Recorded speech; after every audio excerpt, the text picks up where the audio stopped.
Okay everybody, just a quick brake pad change on Mix 800, and thought I'd film it and bring you along so we can have a look. And I'm hoping to find on this one a seized slider pin, so pay attention and watch. So it should be quite good. So you need 13mm spanner, 17mm slimline spanner to get on here, and your brake pads and some grease. So pretty easy, pretty simple.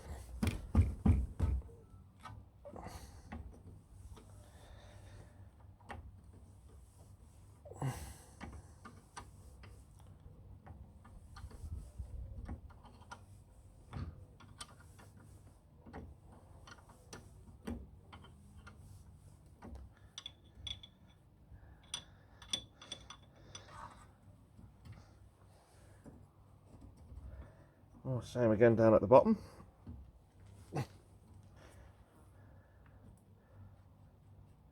Relatively simple process. Get your bolts out. Same again there. Drop those down out the way.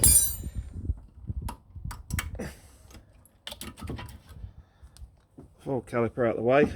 Don't twist the hose. And yeah. Nothing very good. I'll sort that out. The bottom one's very tight as well. So pull the old pads out.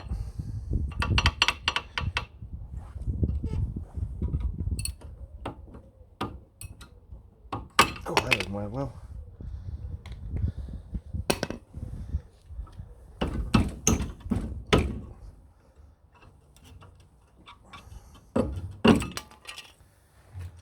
Yeah. There we go. Get rid of the old pad. Give everything a bit of a wipe round and clean up.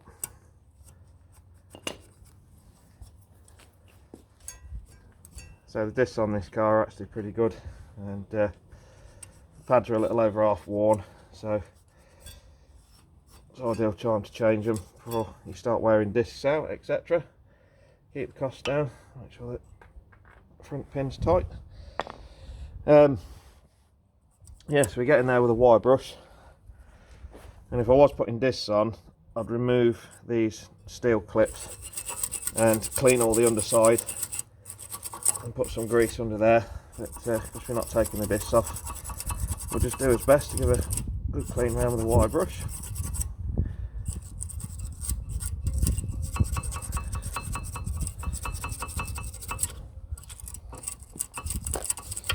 Like so.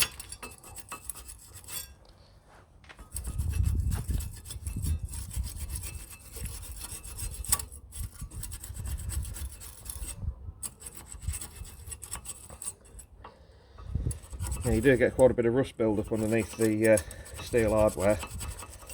And this, because it's a decent braking system and it had decent pads fitted in it last time, it came with stainless steel hardware, which is good.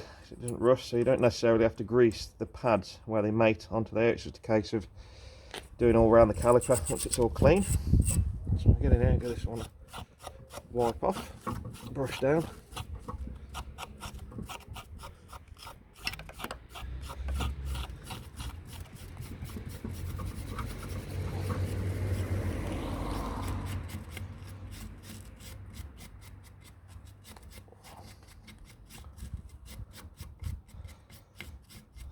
Not too bad. I'm going to use the brake caliper wind back tool. You can just use some Stilsons or some mole grips,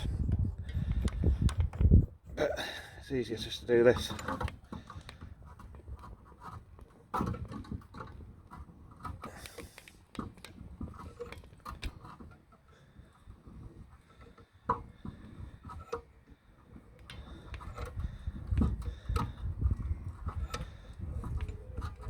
Caliper's a bit tighter this side than the other side. So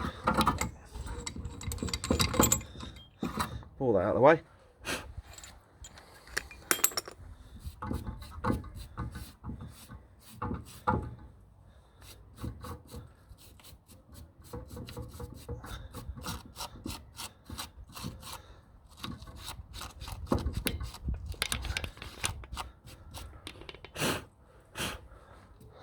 There we go.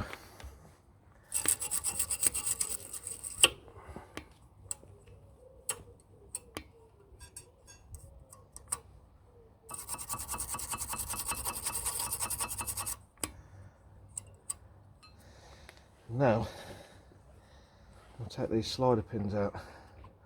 Take the little rubber grommets off. Yeah, absolutely bone dry. So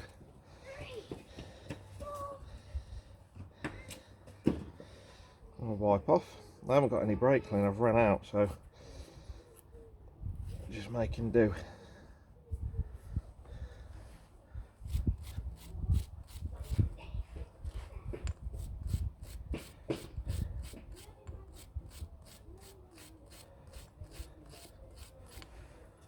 So let's make sure it's all nice and clean, no crap in there. The same with the rubber bung. These are a nightmare to get on. Like so.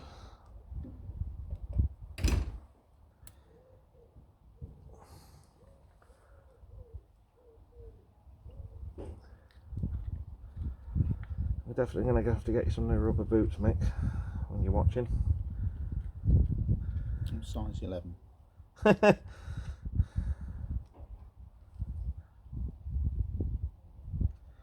You know what to say about big feet, don't you? It's not true. Big shoes.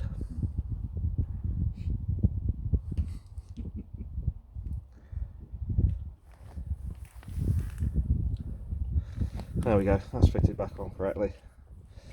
And we'll get some of the brake lubricant that I like to use. Give it a good dousing in. You can over grease these, so don't put too much on. Slide it back in, like so. And they should pull out and return just so. Same again with the one at the bottom.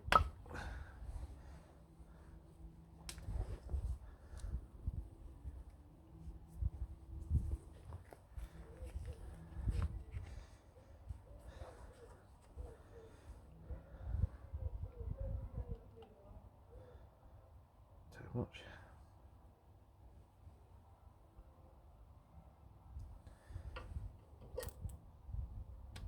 There we go, just like so. Yeah, excellent. I'll move that out of the way for the time being. And we have, like a lot of the Rover brakes that I've fitted before, we've got an inner and outer pad. This is the inner one, and it's got the audible warning squeaker device on it for when your pads wear out. It makes a horrific noise. And that's your outer one, and you can't fit them in the you can't fit them like the inner one on the outside, because there's a little nipple thing there and it'll interfere with the caliper finger on the front. So it's pretty self-explanatory. So we'll grease the pads up and we'll get them in, and we'll do the caliper at the same time. So it's always important to, with the caliper, put a little bit of grease around the front edge of the piston. And on modern cars, when I do one, I will film it, I'll show you the difference between a steel piston like this and a phenolic piston, which is basically plastic, and they behave a lot differently to what these normal steel ones do. So I'll put some grease on the front fingers there, like so.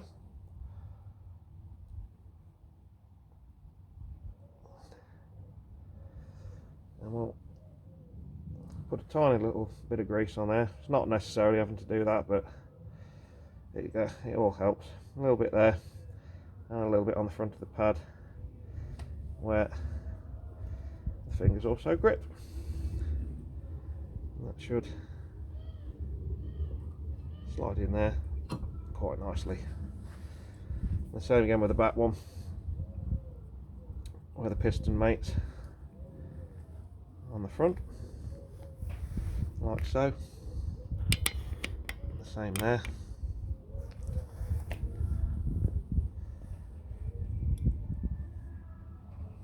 That should just slide in, like so. I'll move that out of the way, and the brush. We'll fold our caliper around, make sure the springs are lined up, like so. So, slider on and in.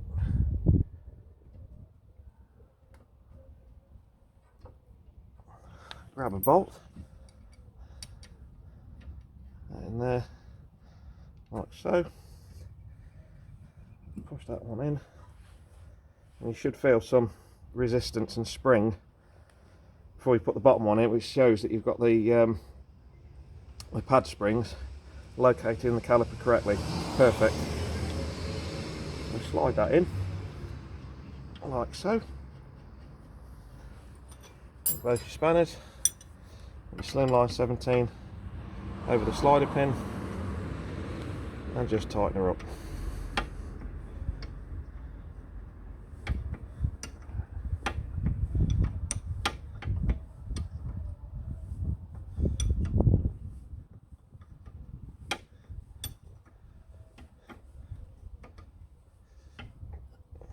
Tighten the bottom ones up now.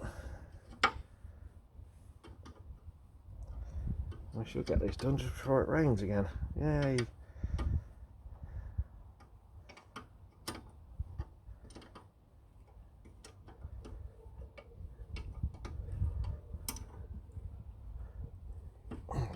That's that one done. Same again. There, like I say, there's no need to go too stupid. And that, sliding correctly, everything's done. Don't forget to pump up your brakes before you drive off or go for a ride. And that's how you put a set of pads in a Rover 800. Same as most of the other Rovers, and I hope you've enjoyed it. Thanks very much. Don't forget to like, share and subscribe before you go. Any questions, comments and criticisms, drop them in the comment box below, and we'll see you again soon. Thank you very much.